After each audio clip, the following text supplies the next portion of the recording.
The whole genre of responsa, what are the different schools of thought in how responsa, uh, the questions and the answers that are sent or submitted to rabbinical figures, how do they help us understand Jewish history, the different approaches, and then your approach, which you bring out obviously in the book, as to how responsa teach us, elucidate Jewish history for us.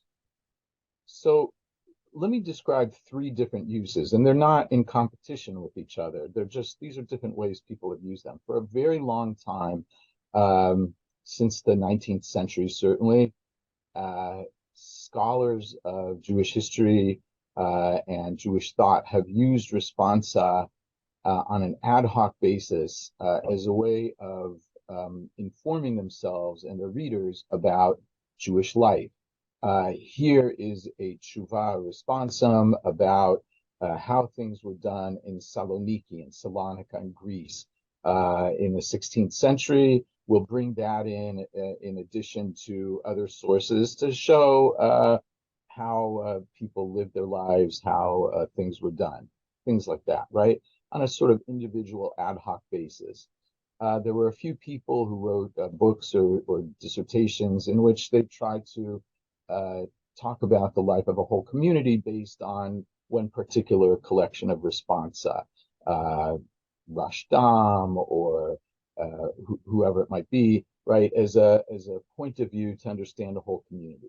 But most often kind of ad hoc individual responsa that throw light on a place or situation. Then there are people who use them the way my friend Jay Berkowitz does, who's written brilliant work on the community of Metz based on the archives of their Beit Din, and also uses responsa.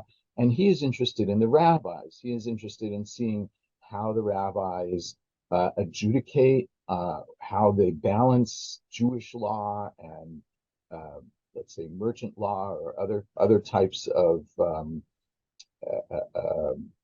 legal platforms, how they make it all work, what their point of view is, what the differences are between a bate din, what they do when they clash with each other, and so on. So more about the history of law and adjudication. So that's a different use. I'm really interested, particularly in the questions, more than in the answers, because I'm approaching this from a social history standpoint for the most part.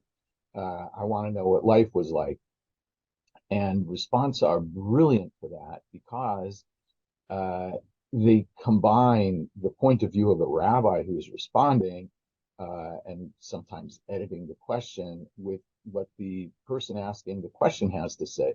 Sometimes you have the actual voice of some ordinary person that you would never know anything about from any other source, but because that person gave testimony before a Beit Din, before the court, about, for example, a person who has disappeared and his wife is wants to know whether she can remarry, that type of thing. So the witnesses that come in, sometimes the testimony is given in Spanish, sometimes it's given in Arabic, um, and it's you're really hearing word for word pretty much the voice of this person coming through the centuries that would otherwise be completely unknown. So popular culture, ordinary people, and when people testify, they wander, they tell about things that don't have anything to do with the case. It's fantastic material for a historian to learn about people's lives and about their points of view and their concerns and their religious thoughts and so on. So there's that aspect. There also, as you mentioned in your very kind opening words, there's what amounts to sort of folkloristic aspects where people couch their question in the form of a story. Uh, a typical she'ela often starts ma'aseh haya kachaya or ma'aseh shehaya kachaya, right? Here's what happened.